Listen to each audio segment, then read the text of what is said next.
Hello friends, creamy yummy या YouTube चॅनलमध्ये मी तुमचे मनापासून स्वागत करते। यापूर्वी आपण पाहिला होता प्रीमिक्स व्हॅनिला स्पॉन्ज। आता आपण पाहणार आहोत प्लेन व्हॅनिला स्पॉन्ज। चला तर मग पाहू याची रेसिपी। तर आज आपण व्हॅनिला स्पॉन्ज बनवणार आहोत। त्यासाठी मी ही कढई घेतलेली आहे, व्यवस्थित झाकण असलेली ही कढई आहे। आतमध्ये स्टँड ठेवलंय, झाकण लावलंय आणि बारीक गॅस केलेला आहे। बारीक गॅसवर मी जवळजवळ 10 मिनिटे ही कढई प्रीहीटवर ठेवलेली आहे। आता आपण केकचं बॅटर बनवायला घेऊया। तर आपण बॅटर बनवायला सुरुवात करूया। तर प्रथम मी तुम्हाला सांगते की साहित्य कोणतं लागणार आहे। तर हे आहे दूध 3/4 कप, व्हिनेगर लागणार आहे, मैदा 1 कप आहे, अर्धा cup icing sugar, 1/4 cup oil, milk powder आहे, ही सुद्धा 1/4 कप आहे, व्हॅनिला इसेन्स आहे, बेकिंग पावडर, बेकिंग सोडा। तर ह्या सर्व साहित्य आता आपण पहिल्यांदा जे वेट इन्ग्रेडियंट्स आहे ते आपण मिक्स करणार आहोत। त्यानंतर त्यामध्ये ड्राय इन्ग्रेडियंट्स मिक्स करणार आहोत। तर हे जे ड्राय इन्ग्रेडियंट्स आहे ते मी चाळून घेतलेलं आहे। चाळून का घ्यायचं? कारण आपला जो केक आहे तो फ्लफी होतो त्यासाठी, आणि त्यातले जे काही गाठी असतात त्या निघून जातात। त्यामुळे चाळून घेणं अतिशय महत्त्वाचं आहे। तर यासाठी आपण पहिल्यांदा काय करायचं आहे, व्हिनेगर घ्यायचं आणि ह्या दूधमध्ये मी व्हिनेगर मिक्स करत आहे 1 TSP स्पून आहे माझ्याकडे। स्टर केलंय।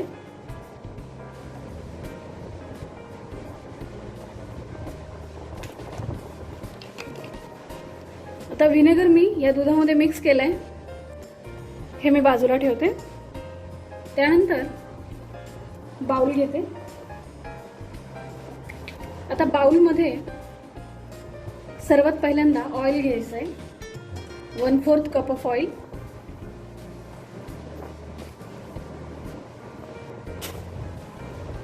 त्यानंतर आयसिंग शुगर घ्यायची, सगळं व्यवस्थित चाळून घेतलेलं आहे, हलवून घ्यायची, मिक्स करायचे। त्यानंतर थोडंसं दूध घ्यायचंय। व्हिनेगर टाकल्यानंतर लगेच या दुधाला थोडंसं आहे बघा, थोडेसे लम्स दिसत आहेत तुम्हाला, त्याने छान जाळी पडणार आहे आपल्याला स्पॉन्जला। थोडंसं दूध टाकते मी, कारण तेल आणि साखर यामध्ये थोडंसं दूध टाकलं तर व्यवस्थित आपल्याला ही जी साखर आहे ते मिक्स करता येणार आहे।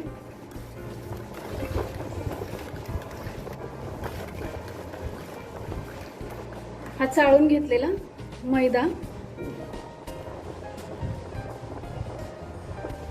1 कप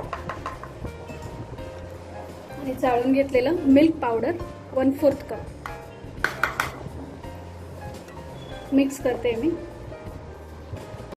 आपण व्हॅनिला स्पॉन्ज बनवतोय म्हणून आपल्याला व्हॅनिला एसेन्स लागतंय। जर आपल्याला पायनॅपलचा स्पॉन्ज बनवायचा असेल तर तुम्ही पायनॅपल इमल्शन सुद्धा वापरू शकता, त्यामुळे कलर पण येणार आणि फ्लेवर सुद्धा येणार। जर इमल्शन नाही मिळालं तर तुम्ही पायनॅपल इसेन्स सुद्धा वापरू शकता। तर हे टाकलंय 1/2 TSP व्हॅनिला एसेन्स, त्यानंतर baking powder 1 TSP,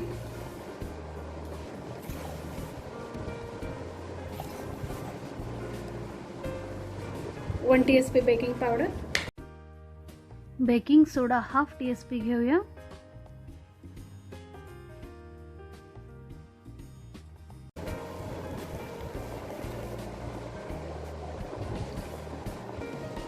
ribbon consistency करायची आहे, घट्ट आहे।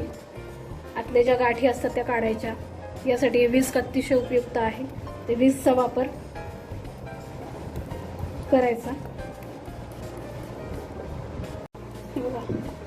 हा जो 6 इंच टीन आहे या मोल्डमध्ये मी ऑइल टाकून ग्रीस केलेला आहे पूर्ण केक टीन। पूर्णतः ग्रीस केलेला आहे, साईड पण आणि खाली पण. तर हे जे आपण बनवलेलं बॅटर आहे ते मी यामध्ये टाकते. अशी रिबन कन्सिस्टन्सी पाहिजे.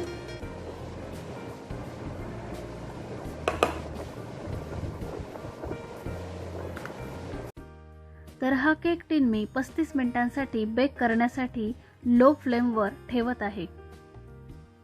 35 मिनिटानंतर हा स्पॉन्ज चेक करते मी.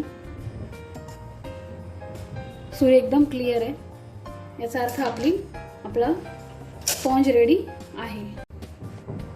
तर आपला व्हॅनिला स्पॉन्ज रेडी आहे. 1 तास मी गार होण्यासाठी ठेवला होता. तर हा डिमोल्ड करूया.